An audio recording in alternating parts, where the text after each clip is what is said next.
La découverte du plus vieil échantillon d'ADN a été publiée mercredi 7 décembre 2022 et il s'agit de molécules d'ADN vieilles de plus de 2 millions d'années. Et cette découverte a permis de reconstituer ça. Tout un écosystème. Les échantillons ont été prélevés dans du sol gelé, au nord du Groenland, mais comment les scientifiques sont-ils passés donc de ça à cette image?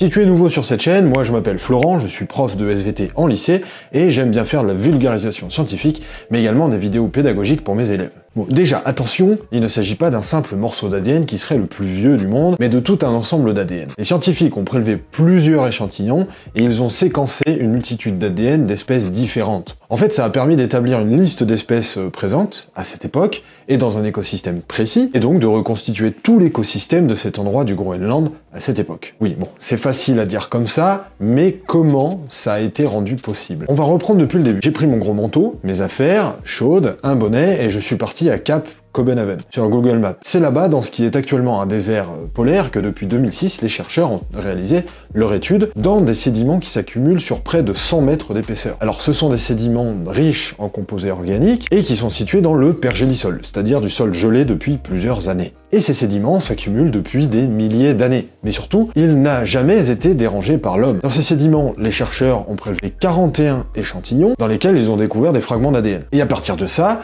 ils ont converti ces fragments en banque de séquençage d'ADN. Alors l'une des techniques employées pour réaliser ça, c'est celle du shotgun sequencing, ou séquençage shotgun. Bon, il n'y a pas vraiment de traduction en français, à part la traduction littérale, séquençage fusil de chasse, mais c'est plus classe de dire shotgun. En fait, leur technique, c'est de séquencer plein de fragments d'ADN et d'analyser à qui appartient quoi. Et pour faire ça, on découpe chaque fragment d'ADN en plus petits morceaux, puis on les envoie dans un séquenceur qui va les convertir en de petites séquences exploitables par des ordinateurs. Le logiciel d'assemblage va ensuite assembler donc toutes les séquences pour reconstituer la séquence finale. Et on fait ça avec tous les échantillons qui contiennent potentiellement des milliers de morceaux d'ADN de centaines d'espèces différentes. Autant chercher une aiguille dans une botte de foin, vous l'aurez compris. Puis on identifie chaque séquence qui résulte de l'analyse en les comparant à des bases de données déjà existantes. En fait, il s'agit d'analyser tous les fragments d'ADN dans un environnement donné, on appelle ça l'ADN environnemental. Alors c'est une technique de plus en plus utilisée, elle s'appuie sur l'analyse de l'ADN relâché par les êtres vivants dans leur milieu,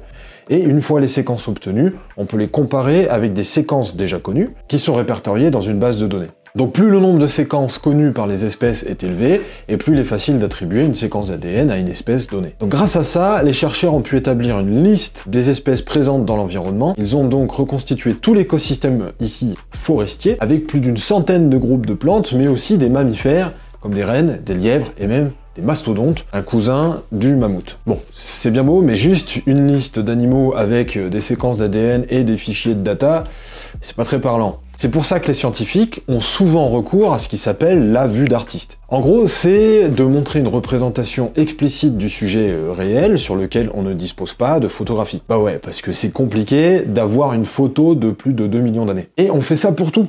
En astronomie, par exemple, on utilise beaucoup ça, par exemple, pour la représentation de la galaxie dans laquelle nous nous situons.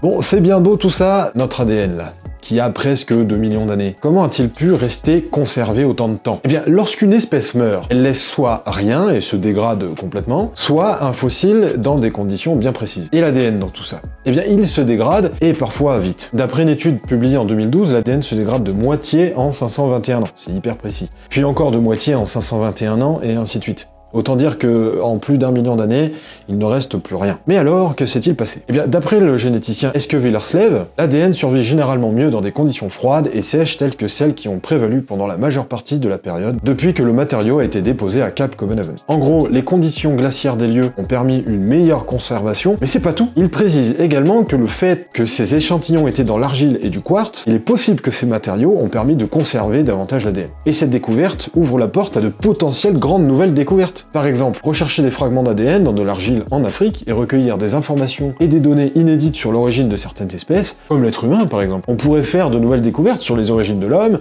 et sur nos ancêtres. Bref, les possibilités sont infinies. Et ce n'est pas tout. L'étude de l'ADN environnemental, réalisée donc ici, permettra très certainement d'en savoir plus sur l'adaptabilité des espèces face au réchauffement climatique. Et ouais, parce que d'après les chercheurs, la température moyenne à l'époque au Groenland était supérieure de 11 à 17 degrés par rapport à celle d'aujourd'hui. Et donc en ayant des connaissances sur l'écosystème de l'époque, on pourra en savoir plus sur comment les espèces se sont adaptées.